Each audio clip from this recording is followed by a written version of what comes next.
They expected human-aid ships, not the arrival of a massive human war. Armada. Part 1. The Distress Call. The station of Meridian Prime floated at the center of known space like a jewel, hung between stars. It was a massive, spinning ring of metal and glass, home to diplomats, traders, and scientists from 14 different civilizations. On a clear day, if you stood at the right observation window, you could see 6 different suns glowing in the distance. It was the kind of place that made a person feel small and important at the same time. On this particular day, none of the people inside were thinking about the view. The main council chamber was full. Every seat was taken by an ambassador or an aide, and the air smelled of nervous energy and too many different alien bodies in one room. On the wide display screen at the front of the chamber, images cycled in slow rotation. Colony worlds with craters where cities used to be. Ships broken apart in orbit. Refugees pressed into cargo holds with nothing but the clothes on their backs. The Orin Collective was dying, and the galaxy was watching. The Orin were not a warrior people. They had never built warships. They had no soldiers, no defensive grid, no weapons worth speaking of. What they had were great libraries, deep gardens, music that could make even hard-hearted species stop and listen, and a reputation across 14 civilizations as the kindest people anyone had ever met. They were healers, thinkers, and artists. They had spent centuries contributing to the galactic conquered without asking much in return. None of that had protected them when the Velkai Dominion came. The Velkai were reptilian, old, and patient in the way that only empires built over many centuries could be. They moved slowly when they had to and fast when it served them. 3 days ago, they had moved fast, without warning, without a declaration, without even the pretense of a reason. Their fleets had entered Orin space and begun the work of conquest. 17 colony worlds had been hit in the first wave. The Orin had sent distress signals to the conquered. Then they had sent more desperate ones. Then from some of those worlds, the signals had simply stopped. Ambassador Lena Harwell sat near the back of the chamber and watched the other ambassadors talk. She was a human woman in her early 50s, with short gray hair, steady brown eyes, and the kind of posture that made people assume she was always paying attention. She was. Lena had been Earth's representative too.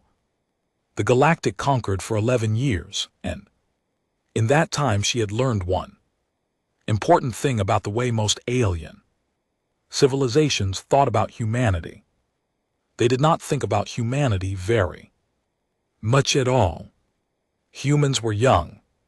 Humans had only been members of the conquered for 40 years. Humans had a small fleet, a modest collection of colony worlds, and a habit of expressing emotions in ways that other species found either charming or embarrassing, depending on their mood. The Taurus-I ambassador Civic had once described humanity to a colleague as a people still learning to walk. He had not meant it as an insult. That was almost worse. Lena had heard the comment. She had written it down. She kept notes on a lot of things. Now she sat with her data slate on her knee and listened as the chamber argued about what to do. The debate had been going on for 4 hours. Several ambassadors wanted to send a formal protest to the Velkai Dominion. Others wanted to open negotiations for refugee transit corridors. A few suggested economic pressure. Reduced trade agreements suspended. Diplomatic relations. Every suggestion was careful. Every suggestion was cautious. Every suggestion treated the Velkai Dominion as something too large and too dangerous to push directly. No one suggested military intervention. Lena understood why. The Velkai Dominion had the largest fleet in the known galaxy. Their warships were old and well-built, and operated by crews who had spent generations learning how to fight. No single conquered member could match them. A coalition might, but coalitions took time to build, and time was exactly what the Orin did not have. Elder Sevi's face appeared on the emergency channel for the third time. That day, he was a small being, bioluminescent, patterns moving slowly across his pale skin, and he looked exhausted in a way that went beyond sleep. He spoke with the translation software, keeping pace beside his words. He said that his people were not asking for vengeance. He said they were not asking anyone to start a war. He said they were asking for help, and they were asking now because there might not be a later. The chamber fell quiet after that. Then the debate started again. After 2 more hours, a vote was called. The conquered would send a humanitarian convoy, food, medicine, emergency shelters, water systems. It was the kind of response that felt like doing something. It would help the people who survived long enough to receive it. The vote passed with 11 in favor, 2 abstaining, and 1, the Tauruside, taking a long time before finally voting yes. A supplementary request was added to the resolution. Any conquered member with available vessels was asked to contribute ships to the convoy. It was a polite ask. Everyone expected polite answers. A ship here, a cargo hauler there. The request reached every member. Civilization's representative in the room. Lena Hartwell read it on her data slate. She closed the document. She picked up her personal communicator, the encrypted one she kept in her jacket pocket, and she typed a message. It was short. It took her less than 10 seconds to write. She had been thinking about what she would type for a long time, in the quiet moments over many years, in the back of many rooms just like this one. The message contained 3 words. They said yes. She sent it and put the communicator away. Then she folded her hands in her lap and returned her attention to the chamber, where the other ambassadors were still discussing convoy routes and supply manifests and the logistics of delivering mercy to a people who were running out of time. Nobody paid much attention to Lena Hartwell sitting quietly at the back. Nobody ever did. That she had long ago decided was perfectly fine. Far across the galaxy, on a ship that no foreign sensor array had ever been pointed at long enough to properly measure, a man named Khal Draven read the 3-word message on a secure display and allowed himself a single slow breath. Then he turned to the officer standing beside him and said 2 words in return. Wake everyone, they expected human aid.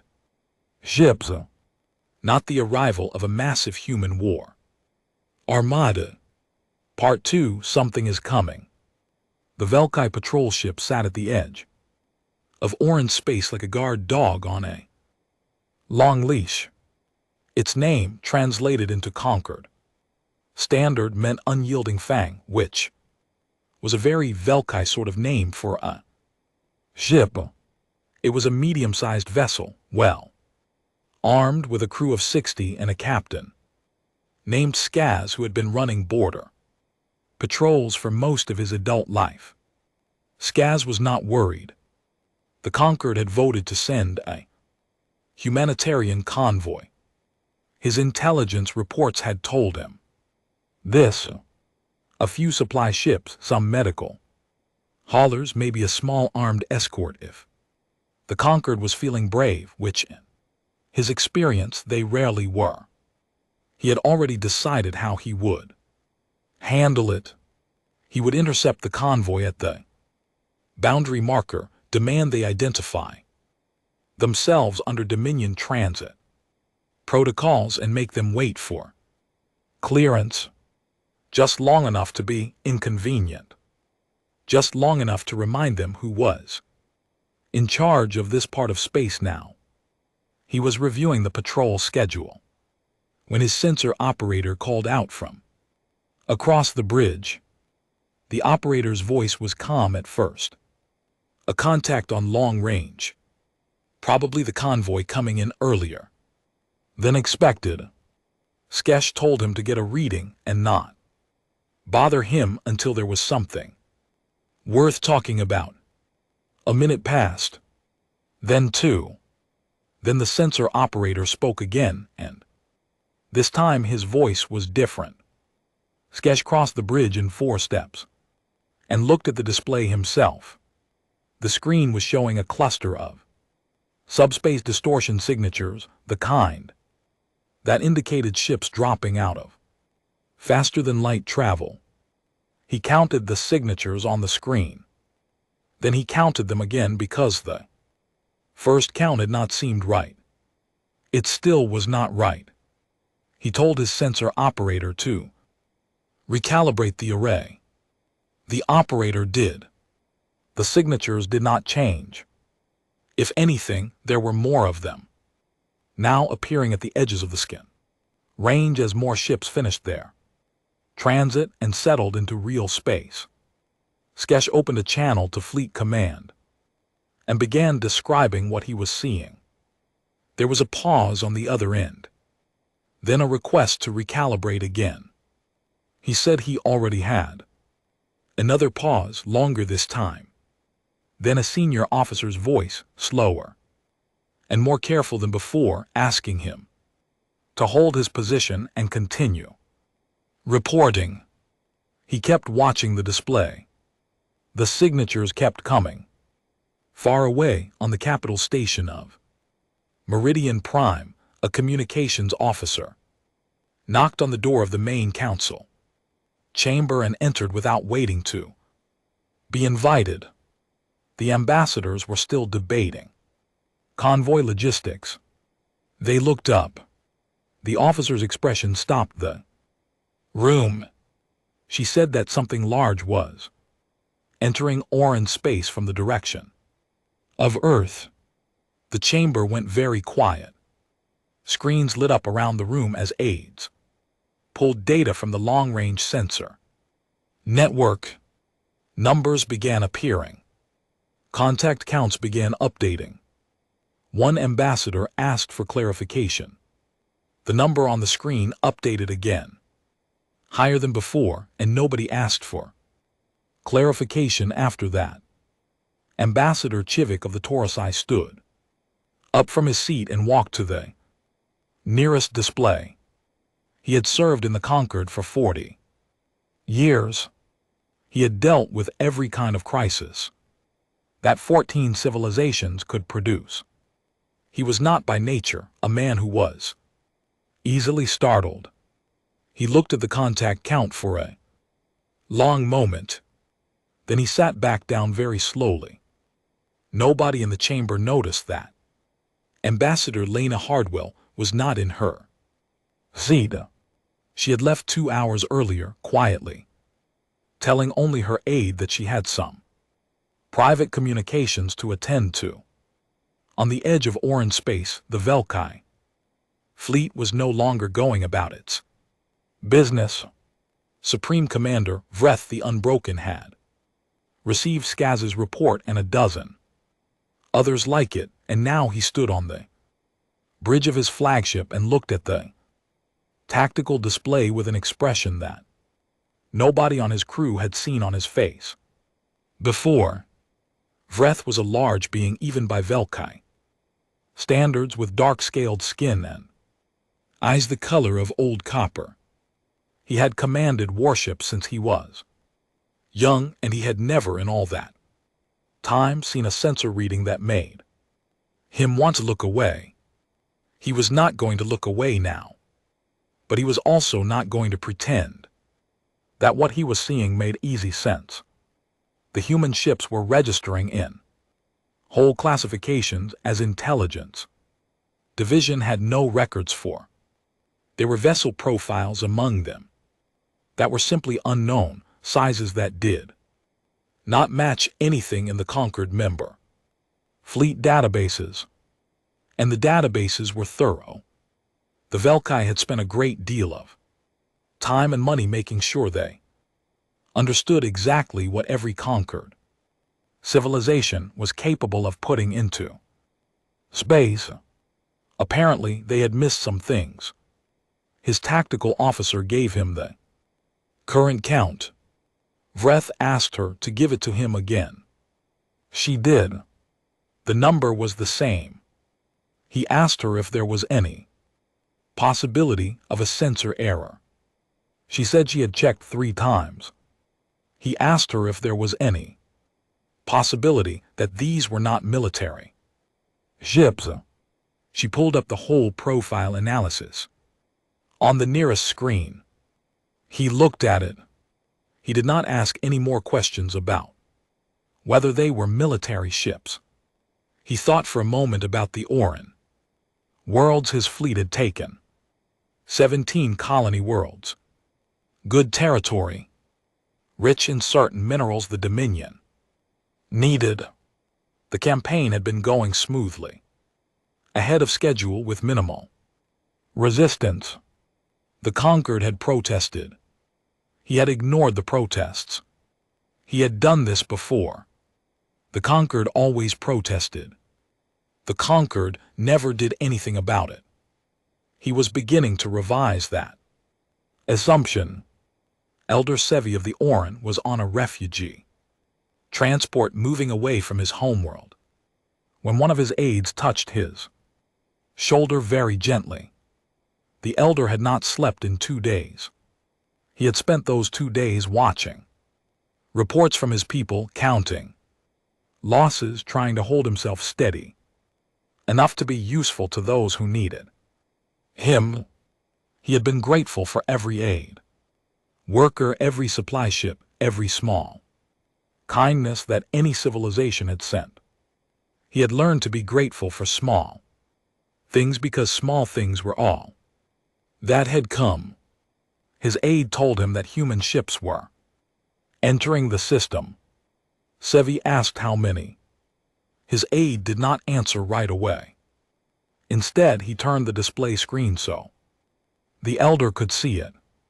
Sevi looked at the screen for a long time. The bioluminescent patterns on his skin, which had been dim and slow for 2 days, shifted. Something was moving behind his eyes that had not been there before. He asked his aide what the humans had sent. His aide said he was still trying to count. They expected human aid ships, not the arrival of a massive human war. Armada. Part 3. The Armada speaks. They came out of faster than light travel in a pattern that no one in the known galaxy had a name for. Most fleets entered real space in loose clusters, ships arriving near each other, but not in any strict formation because coordination at that level across hundreds of vessels was considered nearly impossible. The mathematics were too complex. The timing was too precise. The margin for error was too small. The humans did it anyway. 812 warships dropped out of transit within 40 seconds of each other, and as they did, they slid into a formation that the Velkai tactical computers began trying to classify and simply could not. It was not a line formation. It was not a wedge. It was something geometrically precise and deeply unfamiliar, a shape that seemed designed not just for fighting, but for making sure every enemy sensor in range understood exactly what it was. Looking at the display screens across the Velkai fleet lit up all at once. On the bridge of the EFNS Dominions, and Admiral Cole Draven stood with his hands behind his back and watched the formation report come in. The Dominion's end was his flagship, and it was a very large ship. It was the kind of ship that if you were on a smaller vessel and you looked out your window and saw it, you would spend a few seconds just staring before you remembered what you were supposed to be doing. Draven had commanded it for 6 years, and he still appreciated the way other ships moved around it. He was a lean man, not tall, with close-cut gray hair and the kind of weathered face that came from years of serious work done seriously. He did not speak much when he did not need to. He did not make speeches. He had found over the course of a long career that actions were far more efficient than speeches and caused significantly less confusion. He looked at the formation confirmation on the screen. He looked at the sensor data from Orin Space. He looked at the position of the Velkai fleet, 310 warships clustered around the worlds they had taken. Then he nodded to his communications officer and asked for an open channel. Every frequency and range was listening. When he spoke, the conquered diplomatic bands, the Velkai military channels, the civilian emergency networks, every sensor buoy in 4-star systems was picking up the signal and forwarding it onward through the relay network until the words reached every ship, every station, and every inhabited world within range. Draven introduced himself without drama. He said he was Admiral Cole Draven of the Earth Federation Navy, commanding the 1st Expeditionary Armada. He said that his fleet had received a humanitarian request from the Galactic Conquered and had arrived to provide assistance to the Orin Collective. He said that the Earth Federation recognized the Velkai Dominion's military presence in Orin territory as a violation of Conquered Charter and an unlawful act of aggression against a protected member civilization. He said that the Velkai forces had 6 hours to begin a complete withdrawal from all Orin-held territory. He did not threaten. He did not use dramatic language. He laid out the situation the way person describes the weather. Clear skies to the south, storms to the north, and here is what you should do about it. Then he closed the channel and went back to watching the display. The 11 seconds of silence that followed were the longest 11 seconds that several people on several ships could remember. Then Supreme Commander Vreth responded. He was not calm. He called Draven's arrival an act of war against the Velkai Dominion. He said that humanity was a child species that had made a child's mistake, reaching into business that was not theirs against a power that would show them exactly how small they were. He said that the Dominion's fleet would destroy the human armada and that Earth itself would answer for this moment of foolishness. His voice was large and controlled and full of the kind of fury that had spent years being very sure of itself. Draven listened to the full transmission without interrupting it. When it ended, he told his communications officer to reply with one word: understood. At Meridian Prime, the council chamber had stopped functioning as a deliberative body and had become something closer to an audience. Every screen was showing different angles of the same thing, 800 human warships sitting in perfect formation at the edge of orange space, and the Velkai fleet on the other side of the system. Very still, very quiet, as if holding its breath. Ambassador Civic of the Taurasi had a display tablet in his hands, and he was not looking at the sensor feeds. He was looking at formation analysis. He had spent 40 years attending every major military briefing the conquered produced, and he understood fleet tactics better than most diplomats. He was going through the geometrical breakdown of the human formation on his screen and becoming very aware, with each passing minute, that he had been wrong about something important. He had been wrong about it for 40 years. Lena Hartwell walked into the chamber without announcing herself and found her seated. Someone nearby, a Taurasi aide, looked at her with an expression that asked several questions at once. She met the look with her usual calm and said nothing. After a moment, the aide looked away. Another ambassador, one of the younger ones, leaned toward Lena and asked very carefully, when humanity had built a fleet like this. He said the conquered intelligence assessments had put Earth's total military capacity at roughly 60 warships. He said he was looking at 800. Lena told him that the assessments were based on ships the Earth Federation had chosen to show. She said those were accurate numbers. Those were the ships they had registered with the conquered and operated openly. The ambassador asked about the others.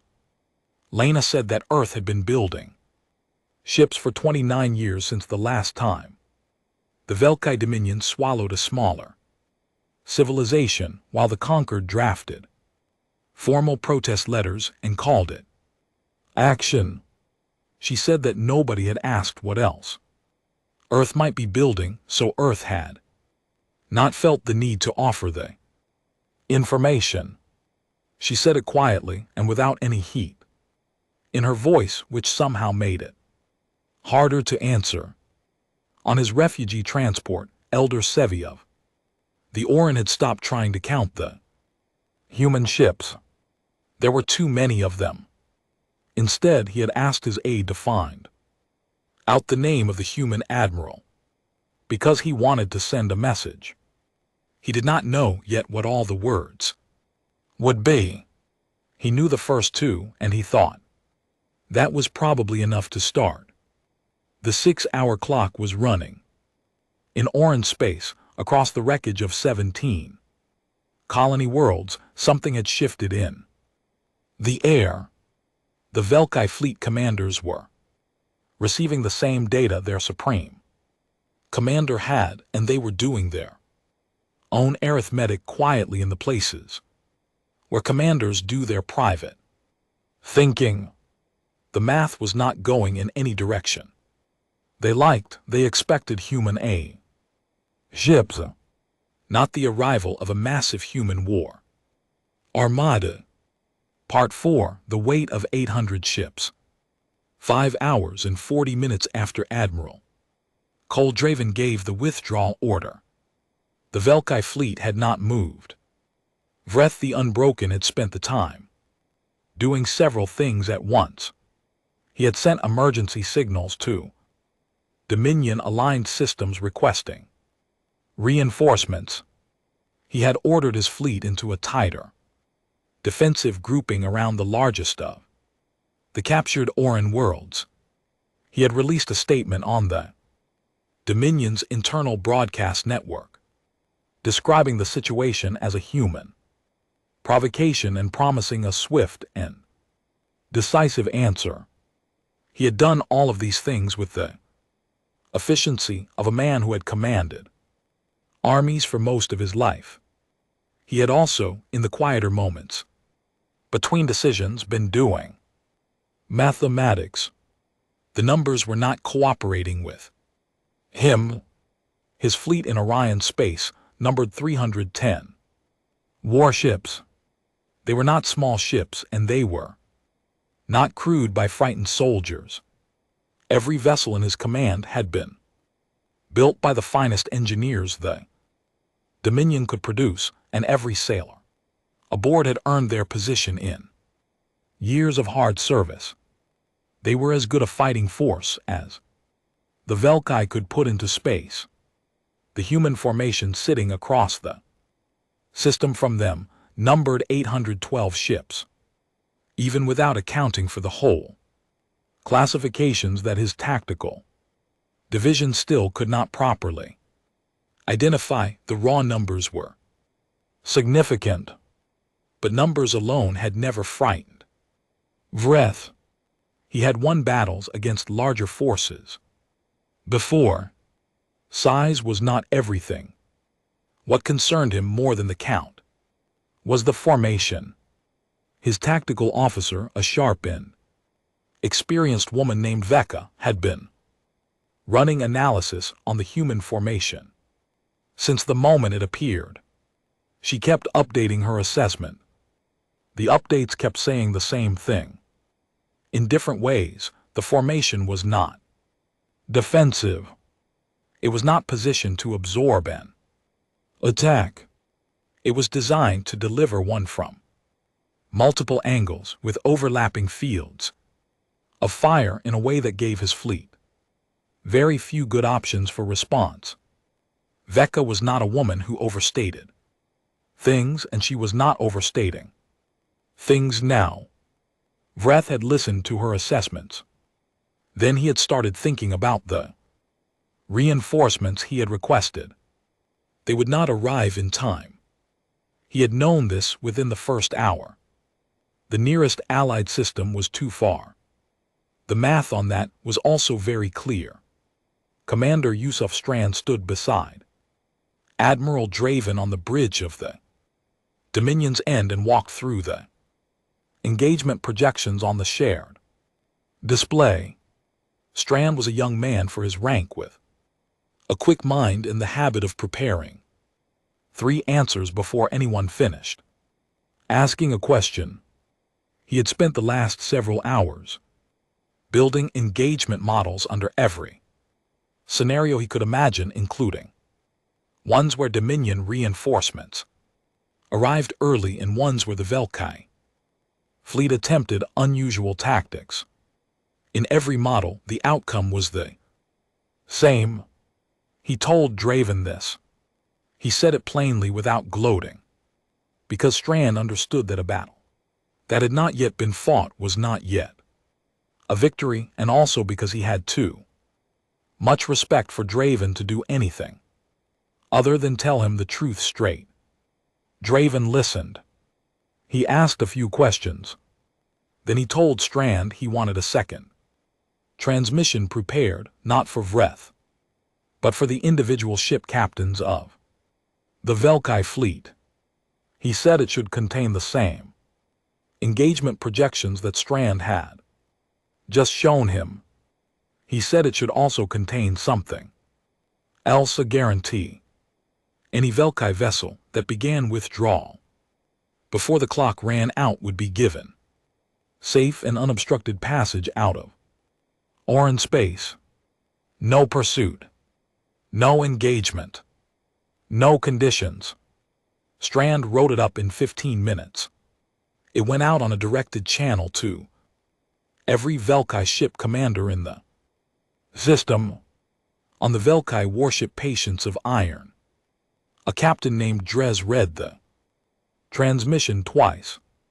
He had commanded warships for 30 years, and he had seen a great many things in that time, including 2 full campaigns against civilizations that the Dominion had since absorbed. He had not been troubled by any of those campaigns. He had done his duty, and he had been proud of it. He pulled up the engagement projection the humans had included in their message. He looked at it for a long time. He was not a slow thinker. He understood the numbers quickly. What took him longer was not the math, but something quieter, a kind of settling that happened in a man's chest when he looked at a situation clearly and stopped pretending it was something other than what it was. He thought about the 3 colony worlds he had left behind when the campaign began. He thought about his crew. He thought about Vreth's statement, which had promised a swift and decisive answer, and he thought about what swift and decisive was actually going to look like if 300 ships tried to fight 800 in a formation like the one on his screen. He called his executive officer. He told her to bring the engines to full power and prepare to move the ship. She asked which direction. He told her. She did not argue. The first Velkai ship to move was Dres. Then within 4 minutes, 16 more. Then a cascade, slow at first and then faster as ship commanders across the Velkai fleet made the same private calculation and arrived at the same conclusion. Not all of them, not most of them, but enough that the withdrawal became real, became something that could be watched on a sensor display as a living thing. On the Dominion's end, Captain Petra Allen stood at the tactical station and watched the count of withdrawing ships rise. Allen was Draven's destroyer wing commander, a precise and even-tempered officer who had served under him for 8 years. She called out the numbers as they updated. Draven listened without expression. When the count passed 100, he told her to hold fire on every ship moving in the right direction. He told her to give them room and not to spook them. She said yes, sir, and meant it. 43 ships remained with Vreth's flagship. When the clock reached its last 3 minutes, Vreth made one final broadcast. It was loud and full of promises about what the Dominion would do in the weeks and months that followed, about vengeance and consequence and the cost of this moment. His voice was as large and controlled as it had been at the start. Draven did not respond to the broadcast. He waited for the clock. At 1 minute remaining, he told Petra Olin to take the destroyer wing forward. The engagement that followed was visible on sensor arrays across 4-star systems. It was not long. Olin's wing was fast, and the geometry of the human formation had already done most of the thinking before a single weapon was fired. When it ended, 43 Velkai ships were wreckage. The rest of the Dominion fleet was in full retreat toward home space, not in chaos but in the organized withdrawal of people who had decided that today was not the day. Draven watched them go. He did not order pursuit. He had said there would be none, and he meant what he said.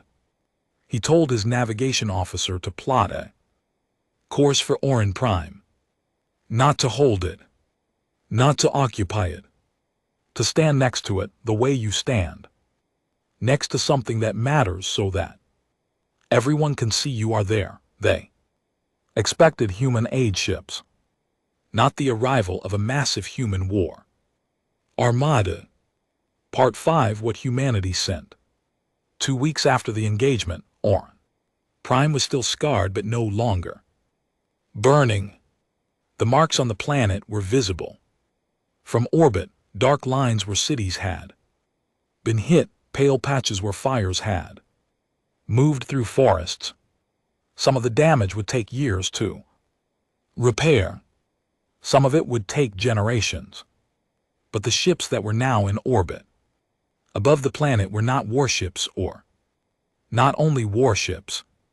Tucked carefully in the center of the human armada, surrounded on all sides by destroyers and cruisers and vessels that the galaxy was still trying to properly classify were the aid ships. They had been there from the beginning. Supply freighters, medical haulers, construction equipment transports, water, purification carriers. They had traveled inside the armadas. Formation the entire time, protected. Waiting. While the warships had held position and the clock had run and the engagement had happened, the aid ships had already begun computing landing coordinates and unloading schedules. Within an hour of the last Veltai ship retreating, the first human medical team was on the ground. Elder Sevi stood at the window of a temporary shelter on the outskirts of his planet's capital and watched the human ships move overhead. They were enormous things, and they moved with a kind of deliberate slowness that made them seem almost careful, as if aware of how much damage a careless ship could cause. He watched them for a while. Then he turned back to the work of helping his people. He had sent his message to Admiral Draven 3 days ago. The Admiral had replied briefly, in simple words, saying only that the Or had asked for help and that help had come and that he hoped the recovery would be swift. It was a short message. Sevi had read it many times. He thought there was something in its plainness that he respected.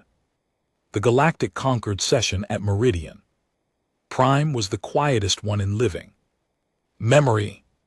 This was unusual. Concord sessions were rarely quiet. They were large gatherings of large personalities from civilizations that each considered themselves important, and the noise level was generally considerable. But the ambassadors who settled into the chamber that morning moved carefully, spoke carefully, and watched each other in the way that people do when they're all aware that something has changed and none of them is quite sure how to talk about it yet. Lena Harwell had been asked to speak first. This had never happened before.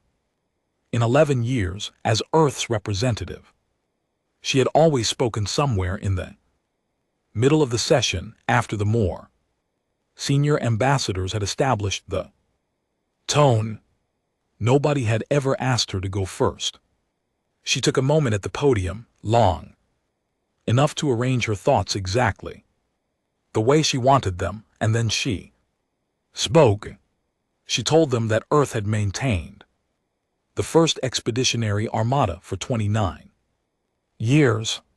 She told them it had been built in the years following the fall of the Sorai Republic, which most of the current ambassadors were old enough to remember. The Sauri had been a conquered member. The Velkai Dominion had absorbed them over the course of 8 months while the conquered issued formal protests. When the last Sauri world fell, the conquered had sent condolences and moved on to other business. Lena said she understood why. She said she did not hold it against anyone. She said that Earth had spent those 29 years reading every intelligence report, every tactical assessment, every diplomatic record it could access. She said that the people who built the Armada had asked a simple question: if this happens again to someone else, what would actually stop it? The answer they kept arriving at was the same one. Not protests, not sanctions, not strongly worded resolutions. Something that cost more to fight than to avoid. She said that when the vote had passed to send a humanitarian convoy, she had sent a 3-word message home. She said the fleet had been ready. The plans had been ready. The supply ships had been loaded and waiting. All it had needed was a reason. The chamber was quiet when she finished. Ambassador Civic of the Taurusai asked, her very carefully why Earth had never told the conquered about this fleet. He said it with honest curiosity, not as an accusation, which was unusual for Civic. Lena looked at him for a moment. She said that the conquered had never asked. She said that 40 years of being considered a minor member, a young species of people still learning to walk, was a long time to spend building things that no one thought to check on. She said it without bitterness. She stated it as a fact, the way you state the boiling point of water or the distance between two stars. Several ambassadors looked at their own hands when she said that. Elder Sevi attended the session through a holographic link from Orin Prime. When it was his turn to speak, he did not address the full chamber. He turned to face Lena Hartwell directly, and he used a word in the Orin's oldest language, a language that predated their membership in the Conquered by 11 centuries. His aide translated it quietly for the room. The word meant something close to the one who arrives before the last moment, who asks for nothing and who leaves things better than they were. He said he would like to apply that word to humanity if Lena would allow it. Lena said that humanity would be honored, and that the Orange should also consider accepting what came with it. A mutual defense pact, full and free with no conditions attached.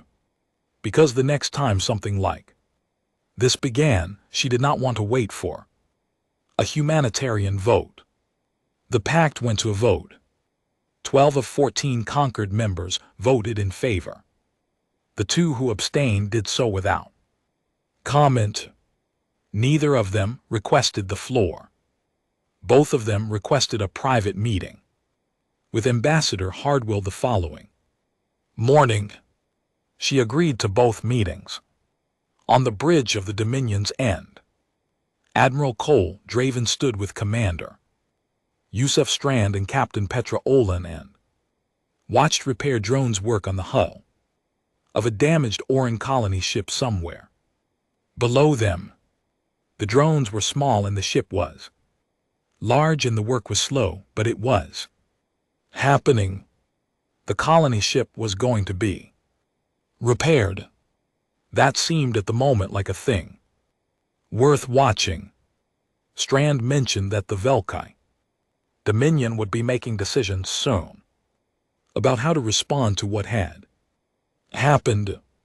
He said there were several likely courses of action, and he began outlining them with his usual thoroughness. Draven told him they would have time to think about it on the way home. Strand stopped. He nodded. He had learned in 8 years of working for Draven that the Admiral was usually right about timing. Olin looked out at Orin Prime below. She had never seen the planet before. This mission, she had looked it up before they left. Earth, read about its libraries and its music and its people. She thought about what it had looked like on the sensor feeds when they arrived. She thought about what it looked like now. Draven said nothing else. He looked out at the same view and left the words where they were because some things did not need to be said. The fleet around them said everything that needed saying. 800 ships sitting in orbit around a world that was healing, not because anyone had been asked to come, but because someone had decided, quietly and patiently and a very long time ago, that if the moment ever came, they would be ready. The moment had come. They had been ready. That was the whole of it, really. That was the story.